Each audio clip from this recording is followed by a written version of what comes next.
So we'll get into today's reports, and we're going to today focus really on three things. Certainly the fire, and provide an update from Lee and Robert. We will do a general EOC update, and then focus on the state legislation update from Benna. So that's what we will do today, and I'll pass it off to Lee.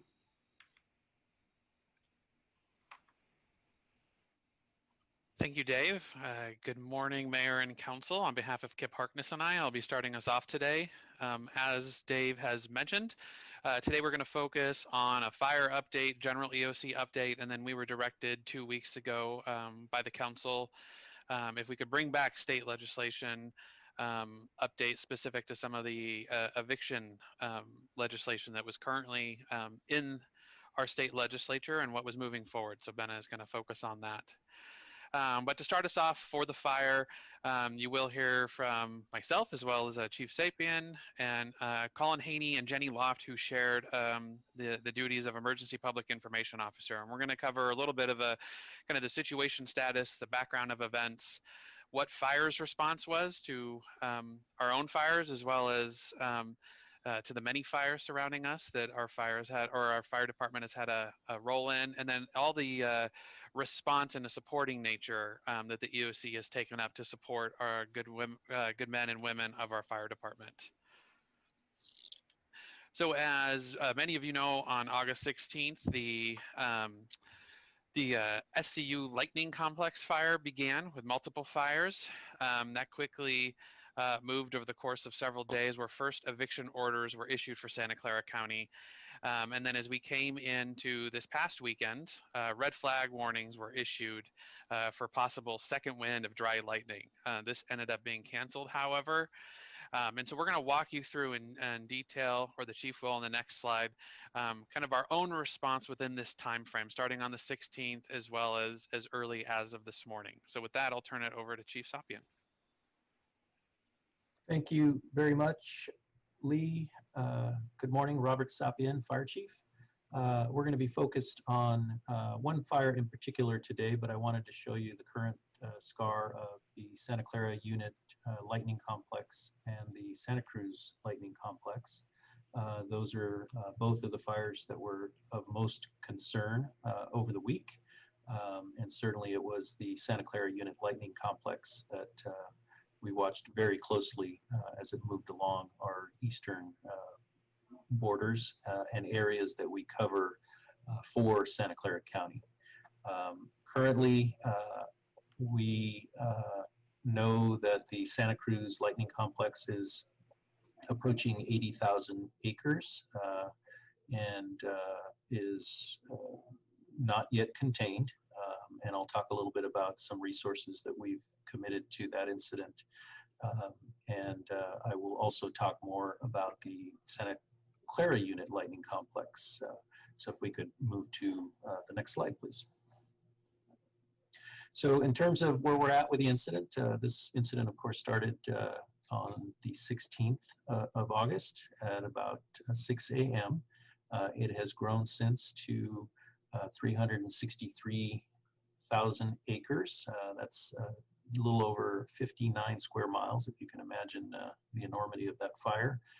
We did pass, certainly not a point of pride, but we did pass the LNU complex fire, and this is now the second largest fire in California history. It is currently 15% contained. It is being managed by a Type 1 incident management team that is out of base camp at Alameda County Fairgrounds.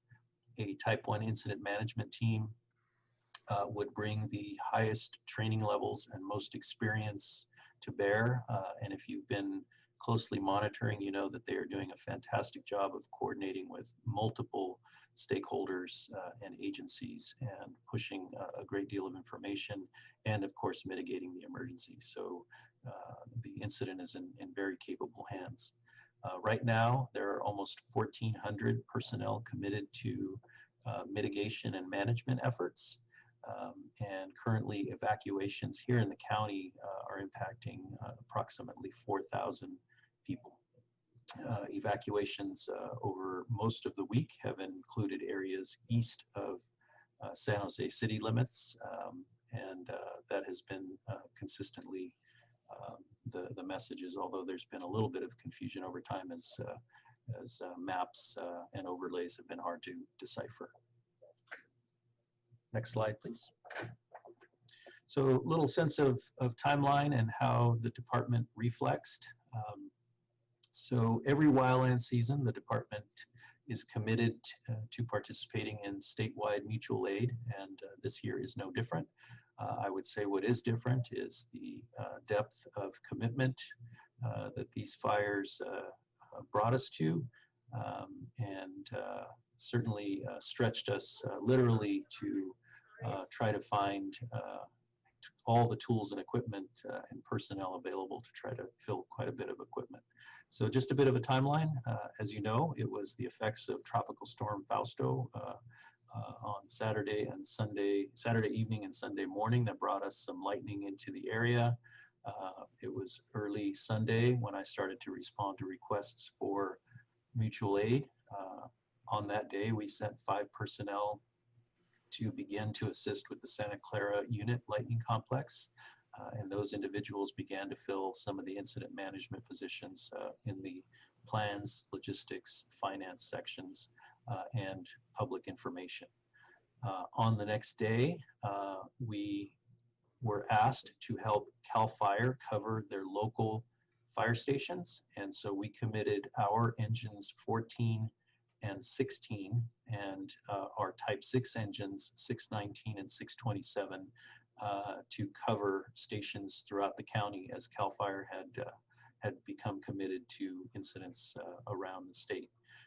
Those companies are still committed at this time, responding to incidents throughout the county. On that day also, we sent some support to the Santa Cruz Lightning Complex. That included a field observer, which is essentially helps bring intelligence back to the command post, and a logistics officer position as well. As we moved into Tuesday the 18th, we committed resources to a Santa Clara County strike team. That is a type 1 engine strike team. So a battalion chief and 5 engines out of Santa Clara County responded to the river fire.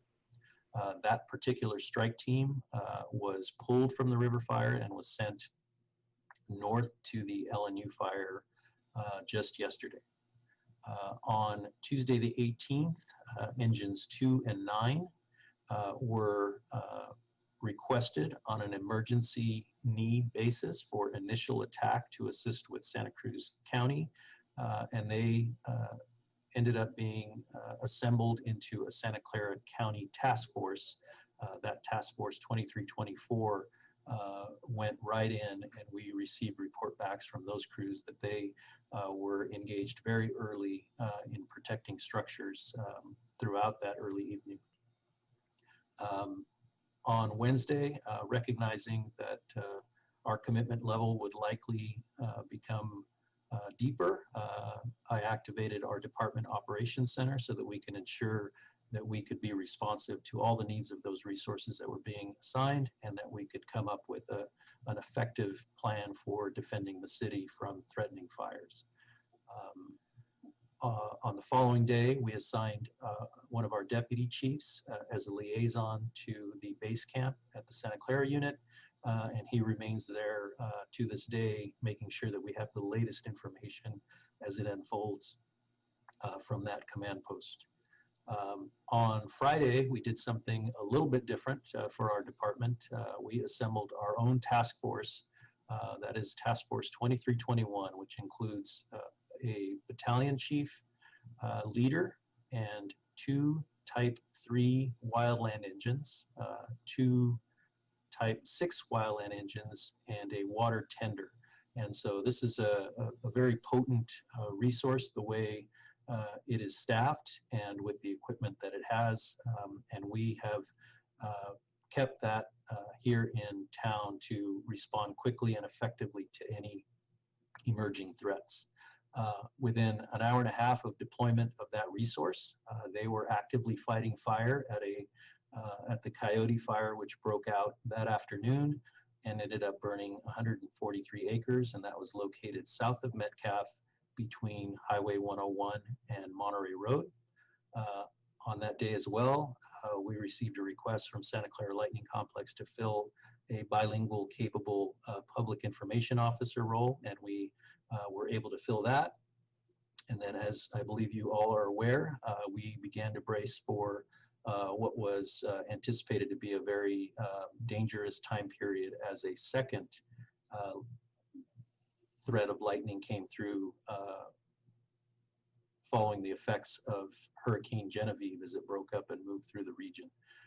So we were on weather watch initially from 5 a.m. on Sunday the 23rd, which was to extend to Monday yesterday at 5 p.m. However, it was canceled by the National Weather Service at 10:40 a.m. Since then, the department has, while we maintain our response and vigilance to support all of our deployed resources and to monitor local conditions, we are not currently staffing our department operations center, but we are still on high alert and monitoring resources.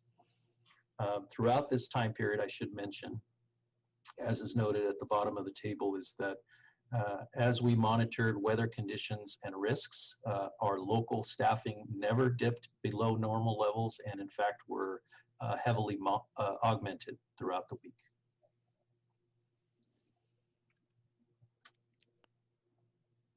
Thank you, Chief. Thank you for your partnership over the last few days. In response, the EOC was activated virtually and actually in person for the first time this year to respond to something other than COVID. And I'll let our EPIOs cover our communications pieces, but in this role, we're definitely as an EOC in a support role for fire in whatever they need.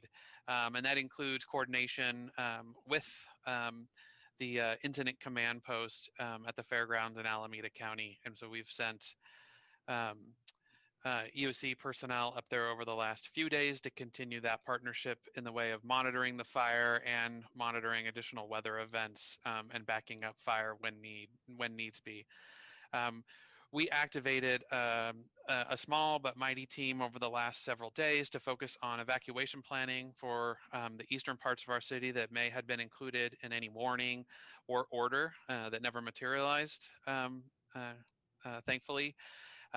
In the way of evacuation planning, the team was able to utilize San Jose Police Department's Air 3 to help with that, and I'll touch upon that in a second, as well as work with our Department of Transportation and Police Department to operationalize evacuation plans if necessary. And so that would have included not just alerts and notifications, but also the use of long-range acoustical devices. And so our police department had resources staged on the east side of the city if and when evacuation notices materialized.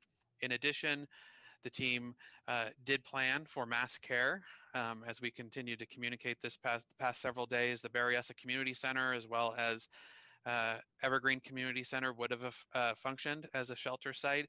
And as the event came in over this past day, we actually started to publicize Southside Community Center as an evacuation center and not Evergreen in case of the fire or any warning area that community center may have been included. So the team did excellent work on that front. Really appreciate PRNS and Jim Morpall and their role and leadership in that.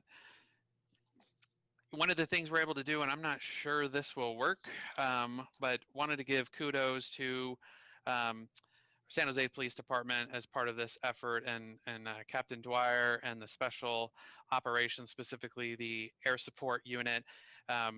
Obviously, our Air 3 is a regional asset, and we've been able to get a number of members of our own fire department up, a number of members of the Emergency Operations Center up in the past several days.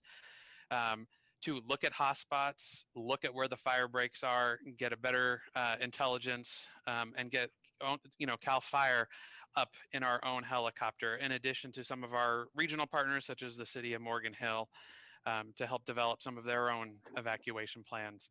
So wanted to thank the police department as a partner in this exercise. And then I'll move us along and hand it off to Jenny Loft, one of our emergency public information officers for this event. Good morning, Mayor, Council members. I'm Jenny Loft. Thank you, Lee. I had the pleasure of leading the Blue Shift team at the Emergency Public Information branch of the event. Over the last 6 days of wildfires, our response to the growing and multiple threats posed by the fires has developed from information sharing, as you see here in that first quadrant, and then it moved into evacuation readiness and response, and then finally preparation for actual evacuation. So last Wednesday, starting in that first quadrant, we started with providing information about air quality using information from the Bay Area Air Quality Group, and we shared the Spare the Air alert. San Jose actually translated that information, and as we wanted to make sure that we reached out to our diverse community. We also clarified evacuation orders because some of our residents received evacuation orders, but they were not near any fires. So that was information disseminated out to our community. And then we also shared that information with council members and mayor in a toolkit. And then as we moved into Thursday, we, as the wildfire situation intensified, we increased our emergency public information. And Colin Haynes and I led the two public information teams. So we focused on two messages during this period. It was no evacuations had occurred and no evacuation orders were issued in San Jose, and that everybody be prepared because things could shift at any moment. Our outreach consisted of both digital and traditional flyers because we wanted to make sure that we were able to reach our diverse community, and we are very mindful that not everybody's on digital, and also that we wanted to make sure that accessibility was really critical, including having language information translated into Spanish, Vietnamese, and Chinese. So many of our materials were translated, and so that was really important to make sure that we got the information out to our diverse community.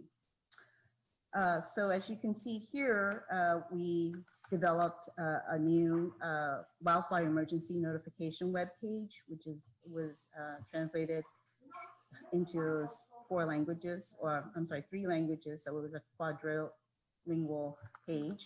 And then we also did the same thing for a flash report. We haven't done one for this event, so that was really important to get that out to subscribers of the flash report on the same, mimicking what we've been doing with COVID.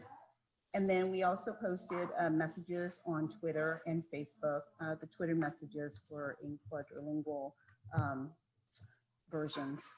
And we reached out to ethnic media to make sure that they had the information as well to share with our constituents.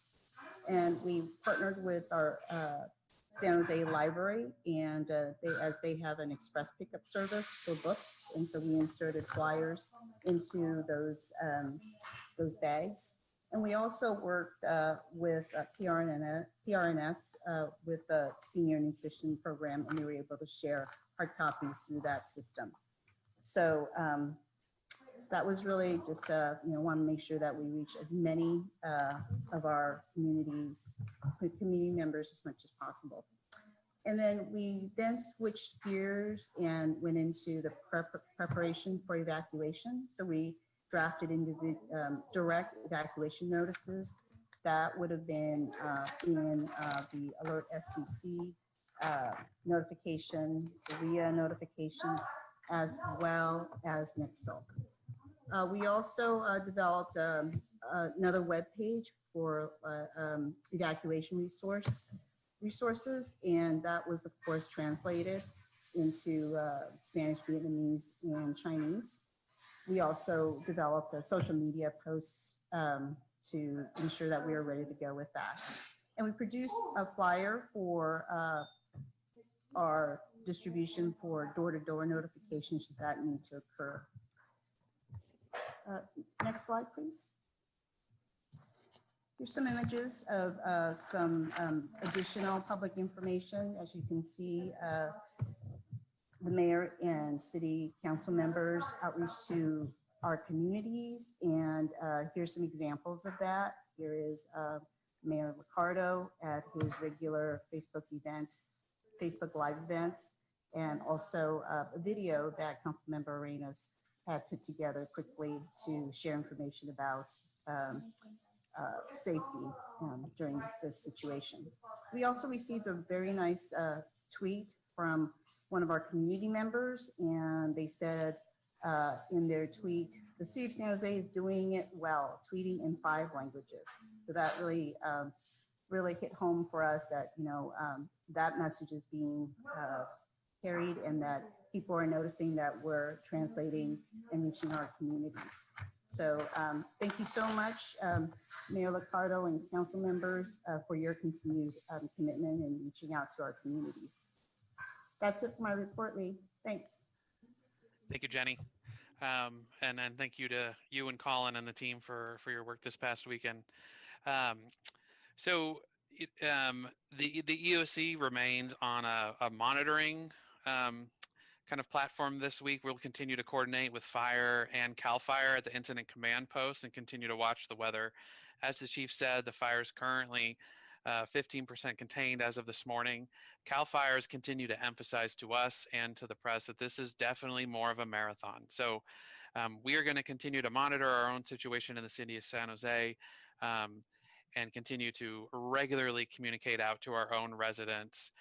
One of the things that we have done is take all of the data in partnership with CAL FIRE and develop the GIS map. CAL FIRE has their own, we've been sharing an exact replica of it on our own site for duplication in case CAL FIRE's ever goes down, and it has once or twice. That map has been viewed just shy of 1 million times in the last 5 days, or viewed, I should say. And so appreciate Matt and his team. With that, that is our fire update. I want to thank everyone who's been involved in the EOC and fire department and police department. And with that, I'm handing it off to Andrew Eric, our assistant to the EOC director for the COVID update. Thanks, Lee. Good morning, Mayor, Council, and members of the public. It's good to be with you. And as you've just heard, the EOC has been focusing a lot of effort and time on the fires this week, but our response to COVID-19 has also continued, and we wanted to provide an update on the major accomplishments of the past 7 days. So first, the city and its community partners continued food distribution nationwide. Together, we coordinated and delivered more than 2.1 million meals last week with no reported gaps. The EOC was also focused on meeting the needs of at-risk populations that were affected by the heat and the smoke as a result of the fires. Our logistics section was busy acquiring and stationing backup generators and other materials at South Hall, at Camden Community Center, to make sure that we had sufficient improved air quality for sheltered residents and cooling capabilities at those centers. Our logistics branch is also monitoring our inventory of personal protective equipment. That stash of equipment is now strained by an additional emergency, but we're pleased to report that at this point, all inventories are at 90 days or better, and we are paying particular attention not only to PPE use during the fire, but also the needs for PPE in our childcare services to make sure that we're flexing to provide the equipment that's needed to keep all staff and children safe as part of those efforts. I also want to mention that our EPIO team, in addition to publicizing updates about the fire, was working consistently to amplify messaging regarding the census. They worked with our Office of Economic Development to conduct outreach to businesses around business grants and posting several updates about al fresco. Our Community and Economic Recovery branch finalized documentation and application materials for Coronavirus Relief Fund small business grants, and that includes a website landing page and frequently asked questions. And finally, you heard last week about the plans for the final push for the census. This past week, we finalized an operational staffing plan for that effort. Trainings are ongoing this week, and we are going to launch that campaign later on this week, which is exciting. Those are the main updates for this week. Thanks very much. At this point, I'll turn it over to Benna Chang for updates on state legislation. Good morning, I'm Benna Chang. I'm the city's Intergovernmental Relations Director and here to give a quick update on eviction moratorium legislation. Next slide, please, Lee. So just as a quick reminder, there are two major state actions that are in effect right now. One is the governor's executive order that says that state law cannot preempt locals from passing eviction moratoriums. And this actually expires September 30th. And secondly, the Judicial Council also passed an emergency order that really prohibited filings of evictions. And that emergency order expires September 1st. So under this backdrop, it has been a major priority for both the legislature and the governor to pass more permanent eviction moratorium legislation. You might remember that earlier in the session, there were many bills that the legislature introduced, and that has really now been narrowed down to one main bill, which is AB 1436 by Assemblymember David Chu. It's currently on the Senate floor right now, and it has a couple of main points, but the bill is really to buy extra time for both renters and landlords to make payments. So the bill contains an eviction moratorium through the state of emergency plus 90 days or April 1st of 2021, whichever comes first. And then after that, renters have 15 months or until April 1st, 2022 to pay rent, whichever comes first. As part of that package, the legislation also includes a 1-year forbearance for small landlords and 6 months forbearance for large landlords on mortgage payments. This bill is currently actively being negotiated in the legislature right now, and there could be additional changes that will come for this bill. But this one is something that we're watching very carefully and closely. On the commercial eviction side, Senator Wiener did introduce SB 939, which included a temporary commercial eviction moratorium with a 6-month repayment. Unfortunately, that bill died and is no longer active. But the city is working very closely, thank you to the mayor, through to the governor's office to talk about the impact in San Jose if the commercial eviction moratorium were to go away, and to advocate for the governor to take additional actions. So with that, I pass it back over to Lee. I think you're handing it off to, I think Andrew's closing us out, actually. Thanks, Lee. So we wanted to preview for the council updates we'll be providing in the coming weeks. We do want to note that we've shifted some items around here, mostly due to efforts that we are dedicating towards the fire. So we had originally discussed digital inclusion update this week. We will be providing that update next week, as well as an update on homelessness and Beautify SJ. Next week, the council will also hear updates on food distribution and resident assistance efforts as part of other items on the agenda. Currently, we are not planning any update for item 3.1 on September 15th, and that's due to a relatively full agenda already. We want to make sure there's room for other items. On September 15th, we will be coming back to council with an update on our fiscal recovery and coronavirus relief fund rebalancing as part of a separate item.